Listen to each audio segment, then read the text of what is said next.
Welcome to episode 5 of making a random recipe from my great grandma's recipe box as a pastry arts graduate. Hey guys, so it looks like I got my grandma's lemon torte. What we're gonna do is mix the flour, the butter, and the nuts together to make a crust and put it in a 9x13 pan and then bake it for 15 minutes at 350.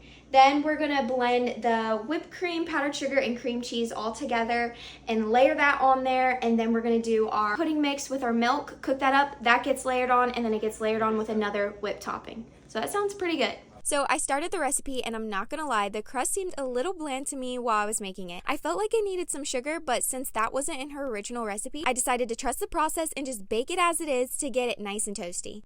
Alright guys, this is ready. I'm not gonna lie, I feel like they want me to use Cool Whip in the recipe, but I'm not doing that. I'm just gonna be using a homemade whipped cream.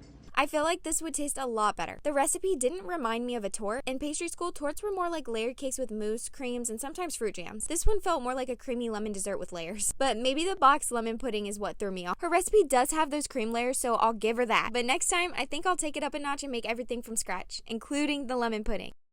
So we have the torte right here. I'm gonna let it sit in the fridge probably for about 5 to 6 hours, and I'm gonna try it here later. All right guys, I'm about to try the lemon torte. I'm a little nervous. I did taste a little bite of the crust earlier and it tasted a little weird. It didn't really have much flavor. All right, so here we go. This is actually pretty good. I think it just needs a little more sugar. Other than that, it's delicious. And maybe because I used real whipped cream instead of Cool Whip, that also might have been a factor in like the sugar content that's in here. But it's really good. I'll give this one an 8.5 out of 10. Okay, bye.